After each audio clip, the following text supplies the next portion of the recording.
अगर मैं आपसे ये कहूँ कि 1250 करोड़ रुपए किसी की एक दिन की कमाई है, तो शायद आप मेरी बात पर यकीन नहीं करोगे।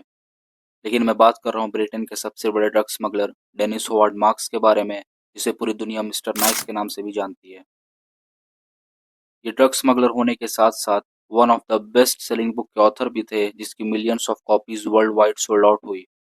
हैरानी की बात यह है कि मिस्टर नाइस के कनेक्शंस सीआईए, आईआरए जैसी बड़ी इंटेलिजेंस अथॉरिटीज से भी थी, और इन्होंने अपनी ग्रेजुएशन ऑक्सफोर्ड यूनिवर्सिटी से कंप्लीट की। तो चलिए जानते हैं ब्रिटेन के हिस्ट्री के सबसे बड़े ड्रग स्मगलर के बारे में, जिसे सुनकर आप रोमांचित हो उठेंगे।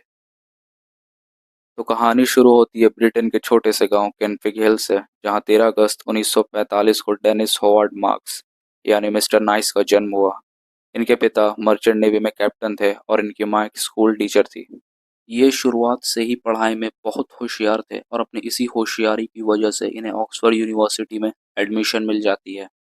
यूनिवर्सिटी में इन्हें पहली बार सफ़ेद पाउडर यानी कोकेन के बारे में पता चला। इन्होंने ये देखा कि जितना पैसा ये महीनों जॉब करके नहीं कमा पाएंगे, उससे ज़्यादा पैसा तो सिर्फ एक बार कोकेन डिलीवरी करके कमा सकते हैं। मिस्टर नाइस ने फिर एक गैंग ज्वाइन की। ये वहाँ से ड्रग्स लेकर अपनी यूनिवर्सिटी के दोस्तों को बेचा करते, जिससे इन्हें प्रॉफिट भी कम होता।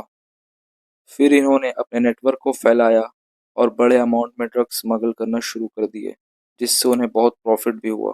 बढ़ते हुए प्रॉफिट को गवर्नमेंट की नज़र से बचाने के लिए और अपने ब्लैक मनी को वाइट करने के लिए उन्होंने मनी लॉन्ड्रिंग का इस्तेमाल किया।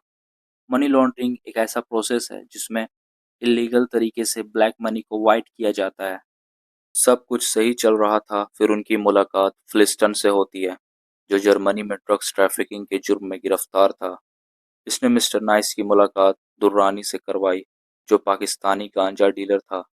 दुर्रानी ने मिस्टर नाइस को ऑफर किया कि वो लंदन में उसके लिए गांजा स्मगल करे और वो उसके बदले में उसे प्रॉफिट का बड़ा हिस्सा देगा। मिस्टर नाइस दुर्रानी की बात मान लेते हैं और अपने 4 दोस्तों के साथ मिलकर लंदन में गांजा स्मगल करना शुरू कर देते हैं। पूरे गैंग में सिर्फ मिस्टर नाइस ही एक ऐसे मेंबर थे जिनका कोई क्रिमिनल रिकॉर्ड नहीं था। इसीलिए ये मनी ट्रांसफ़र किया करते और इन पर किसी को शक भी नहीं होता। 6 महीने के बाद मिस्टर नाइस फ्लिस्टन को जेल से बाहर निकालने में मदद करते हैं, और जेल से बाहर आते ही फ्लिस्टन मिस्टर नाइस को फ्रैंकफर्ट में ड्रग स्मगल करने का काम दे देता है। इस काम के लिए फ्लिस्टन ने 5000 पाउंड्स मिस्टर नाइस को पे किए।